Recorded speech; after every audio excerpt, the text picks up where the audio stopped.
नमस्कार दोस्तों, मैं दीपक नागर। दीपक इकोनॉमिक्स के इस चैनल पर आप सभी दोस्तों का स्वागत है। दोस्तों, इस चैनल पर मैं डेली डिस्कस करता हूँ डेली इकोनॉमी न्यूज। और आज एक इम्पोर्टेंट न्यूज सामने आई regarding cabinet committee on economic affairs. आप सबने सीसीए का नाम जरूर सुना होगा। दोस्तों, एफडीआई की जो फाइल इंडिया में आती है, अगर कोई फाइल जिसको गवर्नमेंट की परमिशन चाहिए और उसमें 5,000 करोड़ से ज्यादा की बड़ी अमाउंट है, तो आज की डेट में वो कहाँ जाती है? उसका वो सीसीए में जाती है, मतलब cabinet committee on economic affairs के द्वारा उसका अप्रूवल आवश्यक होता है। लेकिन गवर्नमेंट दोस्तों अब इस लिमिट को बढ़ाने जा रही है। 5,000 से बढ़ाकर इसको 15,000 करोड़ रुपए करने जा रही है। इस सबसे पहले आप न्यूज देखें। Government considering rising CCA approval threshold for FDI proposal to rupee 15,000 crore sources. भाई गवर्नमेंट क्या कर रही है? देखो, सीसीए क्या है ना, cabinet committee on economic affairs. आज की डेट में क्या है?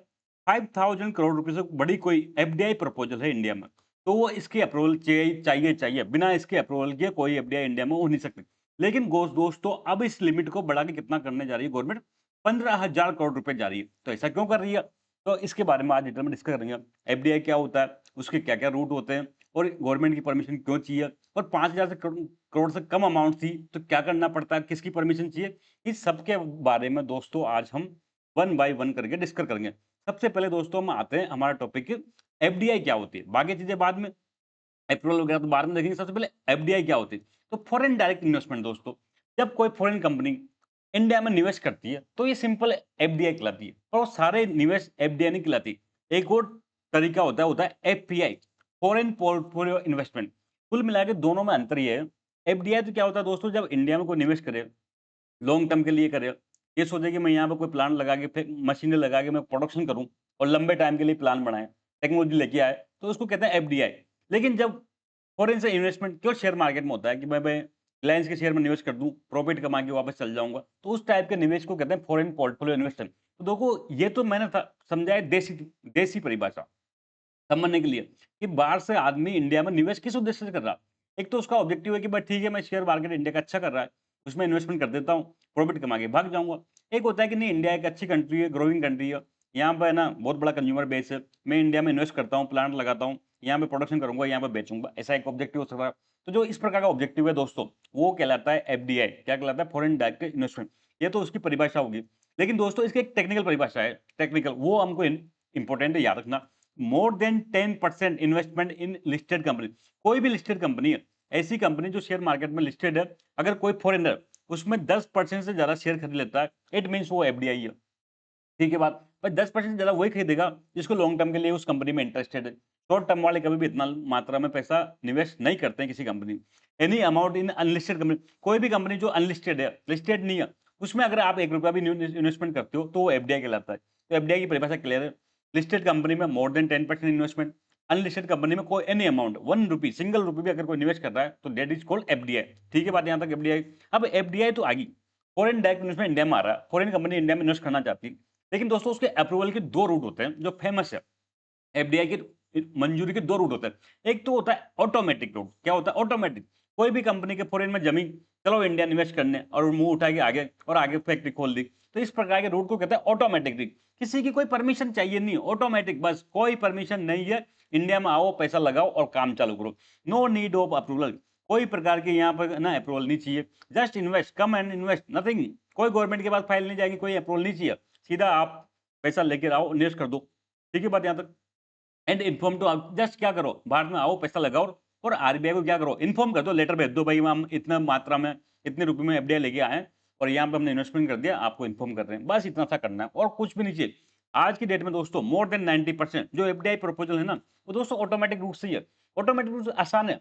गवर्नमेंट क्या चाहती है? फॉरेन से पैसा इंडिया में आए, इन्वेस्टमेंट बढ़ाना चाहती है, तो उसके लिए दोस्तों ये ऑटो अप्रूवल जो रूट है, ऑटोमेटिक रूट है, वो बहुत आसान है। इससे क्या होगा? फॉरेन कंपनी को क्या होगा? ईज़ ऑफ डूइंग बिज़नेस होगी। इंडिया में आना, इन्वेस्ट करना आसान है, कोई परमिशन नहीं चाहिए, रेड टेपेज में नहीं चाहिए, मंत्रालय का धक्का नहीं खाना, बाबूशाही के लिए फाइल नहीं चलेगी। तो ये बहुत आसान है। लेकिन दोस्तों कुछ सेक्टर सेंसिटिव होते हैं। जैसे चाइना से इंडिया में कोई निवेश हो रहा है, वो टेक्निकल हो सकता है, स्ट्रेटेजिकल इंपॉर्टेंस का हो सकता है, हमारे इंटरनल सिक्योरिटी का मामला होता है। तो ऐसे मामले में क्या चाहिए? गवर्नमेंट रूट होता है दोस्तों। यहाँ पर कोई भी इन्वेस्टमेंट करेगा तो गवर्नमेंट की परमिशन चाहिए। बिना गवर्नमेंट की परमिशन के इन सेक्टर्स में परमिशन नहीं, एफडीआई नहीं ला सकते। कुछ सेक्टर गवर्नमेंट ने फिक्स कर दिया कि आप इन सेक्टर में क्या होगा, बिना हमारी परमिशन के इंडिया में नहीं हो सकता। तो need government approval before investment. कोई भी इन्वेस्टमेंट यहाँ होगा उससे पहले गवर्नमेंट की मंजूरी चाहिए। अब दोस्तों ये जनरली 2 केसेस में गवर्नमेंट की परमिशन चाहिए रहती। सबसे पहला sectors under government approval route. ऐसे रूट जिनको गवर्नमेंट ने क्या किया, पहले से डेडिकेट कर दिया, डेजिग्नेट कर दिया कि इन रूट में, इन सेक्टर में क्या चाहिए, गवर्नमेंट का अप्रूवल चाहिए। हो सकता है वो डिफेंस हो सकता है कोई अन्य सेक्टर हो। ऐसे कुछ चुनिंदा सेक्टर्स हैं जहां पर बिना गवर्नमेंट के अप्रूवल के आप निवेश कर ही नहीं सकते। ये सेंसिटिव होते हैं, स्ट्रेटेजिक इंपॉर्टेंस के होते हैं, इंटरनेशनल सिक्योरिटी के लिए इंपॉर्टेंस है, इसलिए यहाँ पर क्या चाहिए, गवर्नमेंट की पहले परमिशन चाहिए। इसके अलावा दोस्तों 2020 में एक नया कंसेप्ट लेके आए थे, investment from countries sharing land border with India. ऐसे कोई भी इन्वेस्टमेंट जो भारत के जिससे बॉर्डर टच होती है, चाइना, नेपाल, म्यांमार, बांग्लादेश, इनसे अगर कोई इन्वेस्टमेंट आता है तो उसको गवर्नमेंट की परमिशन चाहिए, चाहे वो 1 रुपया भी आए। ऐसा दोस्तों चाइना को रोकने के लिए किया गया था। भाई लैंड बॉर्डर जिससे टच होती है, अब पाकिस्तान तो इंडिया में क्या निवेश करेगा, नेपाल भी क्या करेगा, भूटान भी क्या करेगा। तो जनरली ये चाइना के लिए लाए थे, भाई चाइना से कोई भी इन्वेस्टमेंट आएगा तो गवर्नमेंट की परमिशन चाहिए, क्योंकि आप जानते हो चाइना इंडिया का संबंध कैसे है। ठीक है, तो ये 2 कंडीशन में गवर्नमेंट की परमिशन चाहिए, यहाँ तक बात ठीक है। अब इस गवर्नमेंट रूट में भी 2 तरह से, भाई कितने अमाउंट में पैसा आ रहा है। तो इस गवर्नमेंट अप्रूवल रूट में भी 2 टाइप सब कैटेगरी है। एक तो है बिलो 5,000 करोड़। 5,000 करोड़ रुपए से प्रोजेक्ट है। सपोज करो कोई फॉरेन कंपनी इंडिया में 4,000 करोड़ रुपए का प्लांट लगाना चाहती है, तो वो क्या होगा, बिलो 5,000। गवर्नमेंट की परमिशन तो चाहिए, पर कौन देगा। तो दोस्तों respective ministry will approve proposal. क्या करेगी, सपोज करो बाहर का कोई आदमी प्लांट लगाना चाहता है, तो कौन से मिनिस्ट्री के अंडर में आ रहा है वो, क्या वो पेट्रोलियम क्षेत्र में लगाएगा तो पेट्रोलियम मिनिस्ट्री देगी, वो कोई अगर कॉमर्स के क्षेत्र में लगाना था तो कॉमर्स एंड इंडस्ट्री मिनिस्ट्री देगी। मतलब ऐसा जिसमें सेक्टर में, एजुकेशन में कोई बड़ी यूनिवर्सिटी खोल रहा है तो एजुकेशन मिनिस्ट्री देगी। तो 5,000 करोड़ तक तो फाइल कहां जाएगी, तो रेस्पेक्टिव मिनिस्ट्री, जिस डिपार्टमेंट या जिस मिनिस्ट्री के अंडर में वो प्रोजेक्ट लगाना चाहता है, उस प्रोजेक्ट उस मिनिस्ट्री के पास में अप्रूवल की पावर है। लेकिन क्या वो जब अमाउंट 5,000 से बड़ी हो, तो सपोज करो कोई आदमी 6,000 करोड़ का इंडिया में निवेश करना चाहता है, तो दोस्तों ऐसा जितने भी प्रोजेक्ट हैं, एफडीआई है, जिनमें गवर्नमेंट की परमिशन चाहिए और वो 5,000 करोड़ से ज्यादा है, तो वो cabinet committee on economic affairs की परमिशन चाहिए। तो more than 5,000 crore need approval of cabinet committee on economic affairs headed by PM. आप सबको पता है भारत में कई सारी कैबिनेट कमेटी हैं, कैबिनेट कमेटी ऑन सिक्योरिटी और कई प्रकार की होती है दोस्तों, कैबिनेट कमेटी ऑन अपॉइंटमेंट। ऐसा एक कैबिनेट की कमेटी है, cabinet committee on economic affairs, जिसको चेयर करते हैं हमारे प्रेसिडेंट, हमारे प्राइम मिनिस्टर साहब नरेंद्र मोदी जी। तो 5,000 करोड़ से अगर कोई बड़ा प्रपोजल है तो वो cabinet committee on economic affairs में जाएगा, वहां इसकी परमिशन चाहिए। ठीक है दोस्तों, ये 5,000 करोड़ की लिमिट थी, ये 2015 में फिक्स करी थी। अब इस बात को होगी 2011, 2011 कुछ 2026 हो गया, 11 साल हो गया, ये लिमिट अभी बढ़ी नहीं। 5,000 करोड़ से ऊपर कोई भी प्रपोजल कहां जाएगा, cabinet committee on economy of India. मतलब एक कॉम्प्लेक्स मैटर है, मिनिस्ट्री में फाइल अप्रूव करना आसान है, कैबिनेट में जाना और मुश्किल हो जाता है। तो इन्वेस्टर को यहाँ दिक्कत आ रही थी, तो इन्वेस्टर डिमांड कर रहे थे कि इस लिमिट को बढ़ाया जाए। तो दोस्तों अब गवर्नमेंट इस पर प्रपोजल पर विचार कर रही है कि भाई जो सीसी में फाइल जाती है ना 5,000 करोड़ के ऊपर, उसको लिमिट को बढ़ा दिया जाए। कितना कर दिया जाए, 15,000 करोड़ रुपया कर दिया जाए। मतलब केवल 15,000 करोड़ से ऊपर की फाइल अब कहाँ जाएगी, अब जाएगी सीसीए में। बाकी 15,000 तक कौन देगा परमिशन, तो आप सबको पता है देगी रेस्पेक्टिव मिनिस्ट्री।